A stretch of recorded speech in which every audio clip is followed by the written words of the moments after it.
Hello students, I'm Dr. Himanshu Kanpal, Assistant Professor English, Government MS College for Women, Bikaner.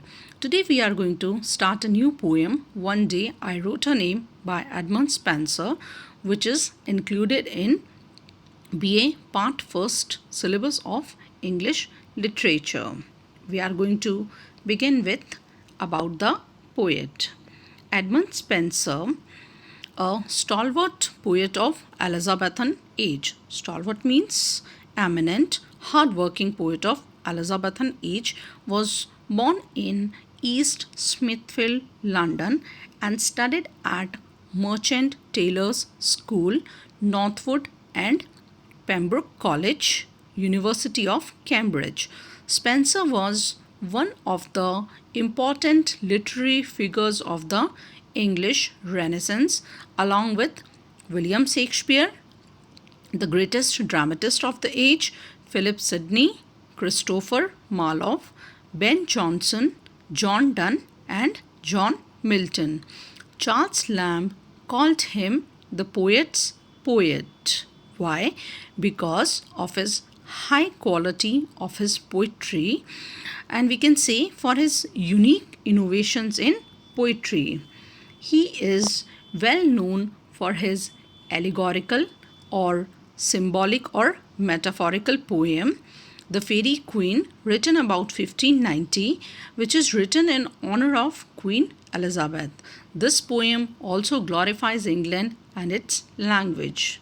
Spenser also has to his credit two romantic sonnet cycles entitled Amoretti and Epithalamion.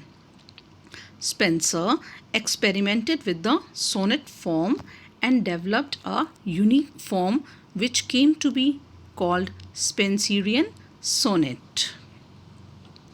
Here I would like to tell you some of the facts about sonnet. That sonnet was brought into 16th century England by the two writers Henry Howard, Earl of Surrey, and Thomas Wyatt, and John Milton and William Shakespeare made use of the sonnets while creating the verses. Milton used the classical form that was brought from Italy, also called as Petrarchan or the Italian sonnet, and Shakespeare made certain changes in it, that is later on called as Shakespearean sonnet. Now Spenser also experimented with the sonnet form and he developed a form that is called as Spenserian sonnet, a sonnet with three interlocked quatrains and a couplet written in iambic pentameter with the rhyming scheme of AB, AB, BC, BC, CD, CD, and EE. Interpreting the poem. One Day I Wrote Her Name was published in 1595 by William Ponsonby, a love sonnet by Spenser. It is numbered 75 in a volume called Amoretti and Epithalamion, with the sonnet cycle containing 99 sonnets. This sonnet is about the poet's beloved whom he wants to immortalize.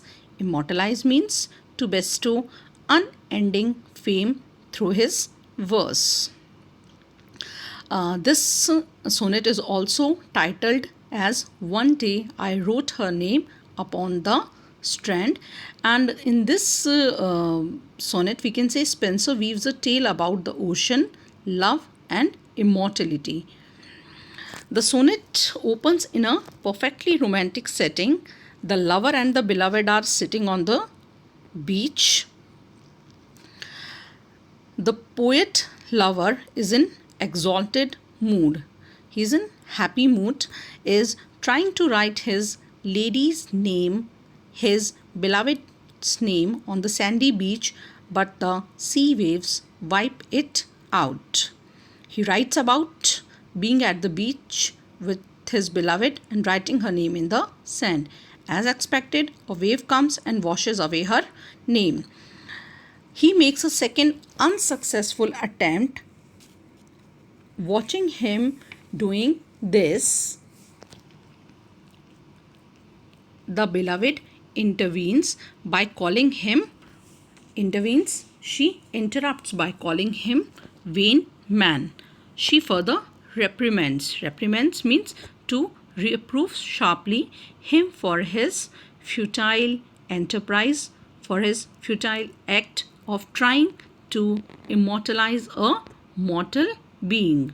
Mortal being means one who is subject to death, but the lover refuses to give up as he firmly believes that baser physical things may die, but the spiritual beauty of his beloved can certainly be eternalized. Eternalized means to cause to last endlessly by the power of his poetry. The beloved speaks up and states that it is unreasonable for him to continue writing as her name, as the waves will just continue washing it away. She compares that to her mortality, that eventually she will be erased from the earth just as her name is erased from the sand. But the speaker in the sonnet replies that he will make her immortal by writing her about in his poetry. That way, their names and love for each other will survive on forever. So, the poet concludes the poem with his firm conviction that his love will survive beyond the boundaries of death and time, and by writing the verse, he is going to eternalize, immortalize the spiritual beauty of his beloved. The sonnet is remarkable for its vivid imagery. Vivid imagery means the poet makes use of vivid and descriptive language which appeal human senses and brings about the deeper understanding in the reader's mind. The sonnet is remarkable for its vivid imagery. It is written in iambic pentameter. Here I would like to discuss the term iambic. Iambic means unstressed syllables followed by a stressed one. Pentameter means a line of verse consisting of 5 metrical feet. It means the line consists of 10 syllables in which 5 of which are stressed and 5 of which are unstressed. It is written in iambic pentameter with the rhyme scheme AB, AB, BC, BC, CD, CD and EE.